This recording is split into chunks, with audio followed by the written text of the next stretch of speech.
Olá, pessoal. Hoje eu vou falar com vocês sobre sistemas distribuídos, né, com associação à aplicação Dropbox. Eu vou utilizar os conceitos de sistemas distribuídos e vou descrever o funcionamento, né, do Dropbox com vocês. O que é um sistema distribuído? É um sistema geralmente focado a termos de escalabilidade, seja para nível de computação ou não, mas ele é arquitetado para ter um grande volume de acessos, de processos, e o Dropbox entra nesse conjunto, né? E a adaptabilidade de vários sistemas hoje em dia, né? Como tem um volume muito grande, se aplicam dentro dos sistemas distribuídos, que são tem vários componentes, vamos dizer assim, e que cada um deles agem de forma individual dentro de um processo individualizado, né? E que um volume muito grande deles acontece, né? Geralmente simultaneamente. Agora, para descrever um pouco o Dropbox, né, eu vou falar um pouco da história dele para vocês. Ele foi criado pelo Drew Houston e o Arash Ferdowski. Esses caras eles foram dois americanos que arquitetaram juntos o Dropbox, né? E o primeiro, né, eu acho que tem uma história famosa em relação ao Drew Houston, que é basicamente que ele saiu de casa para uma reunião de consultoria de alguma empresa, só que ele deixou o pendrive em casa. Aí, como ele não tinha possibilidade de acessar os arquivos que ele precisava, né, ele teve essa ideia de criar uma aplicação que pudesse facilitar, né, o acesso de arquivos. Então, tem essa história engraçada, né, porque pela simples falta de um pendrive, né, surgiu essa ideia de desenvolver essa aplicação aí tão grande como está hoje. Aí ele entrou em parceria, né, com esse Arash, que eles criaram uma iniciativa, né, uma startup e botaram para valer, né, o Dropbox em 2008. O conceito é bem simples. Um usuário cria uma conta no sistema, né? E a partir desse usuário, você pode colocar arquivos de vídeo, documentos, qualquer arquivo que um computador suporte, para ser armazenado em algum na rede, né? Seja num componente, num servidor, para que possa ser acessado de qualquer dispositivo que tenha contato com a internet, né? Como foi para uso pessoal, né, a ideia é que tem um volume muito grande de usuários e que cada usuário, né, tenha, assim, por licença, né, a quantidade de armazenamento, né, alocada para cada um. Continuando, vamos para o desenvolvimento. É, como funciona, né, o Dropbox, né, o back-end do Dropbox? Ele tem três interfaces, uma com o cliente, uma dedicada para ele, né, para ele, as interações internas, e uma interação com a AWS, né, o serviço de computação em nuvem, né, da Amazon. Voltando um pouco também para os desafios, né, de escalabilidade, tem milhões de usuários, né, então os acessos são simultâneos, vários, né, então muita gente pegando arquivos, fazendo um upload de arquivos, né, e tem essa comunicação com o mesmo banco de dados, né, que pode bombardear e tem uma carga grande. Uma questão recente também é a questão dos ataques de DOS, que vem aumentando muito, né, que cai em todo tipo de sistema, e também a parte de aumento de desenvolvedores, né, que você tem vários desenvolvedores trabalhando simultaneamente dentro de um sistema, você tem que ter um gerenciamento e um controle maior, né, em todas as partes do sistema.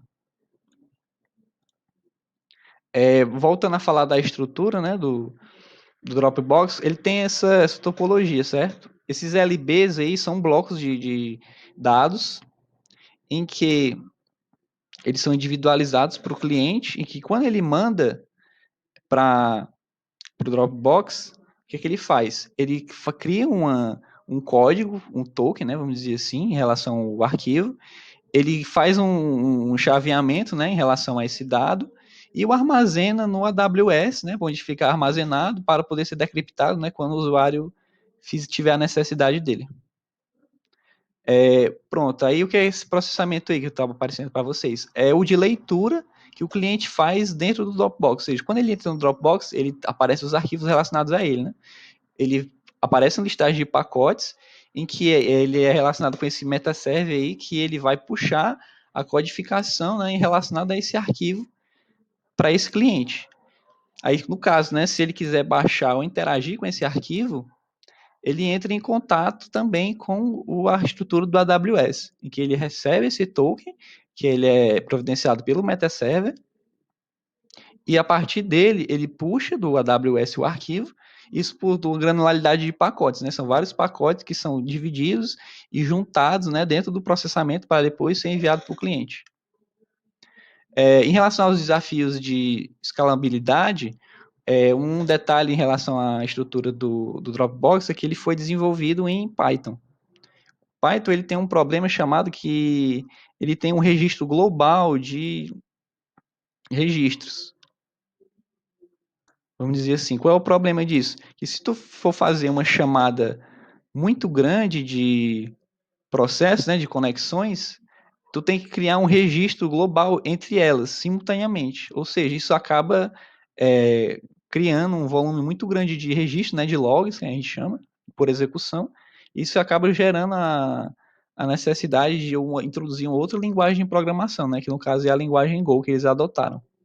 Outro ponto também interessante foi a criação desse Edge Store. O que é isso? É um cliente, vamos dizer assim, um middleware que age entre as conexões e os bancos de dados, né, e os clientes, que ele atua para gerenciar todas as chamadas, né, e criar uma ordem prioritária, né, entre eles, para fazer uma execução estável, de seguro também, né. Para aplicar esses conceitos, né, essas mudanças propostas no Dropbox, ali em meados de 2015, 2014, eles adotaram, né, essa ideia de escalabilidade horizontal. O que é isso? Tem esses metaservers aí que volta para aquela estrutura daquela imagem anterior que eu mostrei para vocês, que usa uma divisão dos bancos de dados chamada de shards. Como vocês estão vendo aí, tem o shard master e o shard réplica. Eles dividem os bancos de dados para quê? Para, em vez de fazer uma chamada em um banco gigantesco sozinho, não, aí você divide o banco, você granulariza ele para funcionar em que vai, se uma chamada, uma conexão cair, ele não derrubar as outras, elas são bem granuladas individualmente, né? E que tem esse proxy, né? Esse SQL proxy que serve de multiplexador, né? Entre conexões para cada metaserver, né? No cluster deles, né? Lá dentro da infraestrutura do próprio Dropbox. Aí isso aqui é a solução anterior sem o Edge Store. Com o uso do Edge Store, isso aqui fica mais robusto, fica mais gerenciar, vamos dizer assim, em conjunto com o cliente Go, né, e o cliente Python, né, agindo simultaneamente. Aí tem vários motores, vamos dizer assim, que são clientes, né, que são interfaces, que faz essa interação e esse controle de chamadas do MySQL com as chaves, né, os caminhos, né, as chamadas de arquivos para serem encaminhados, né, para o AWS. Pronto. Só essa apresentaçãozinha, assim, dando uma geral de como funciona a leitura, né, e o armazenamento de arquivos do Dropbox, ela dá uma ênfase na importância da abstração. A mudança é constante, a necessidade de mudança em um sistema e analisar se ele está ok agora ou se ele está ok para amanhã, é sempre importante se analisar esse tipo de coisa dentro do estudo, né, dos conhecimentos que a gente tem de sistemas distribuídos. Para quê? Para a gente garantir, né, que não importa qual a aplicação, que ela seja viável e escalável desde o início, certo? Bom, isso é tudo, pessoal. Não esqueça de dar um like, favorito e obrigado.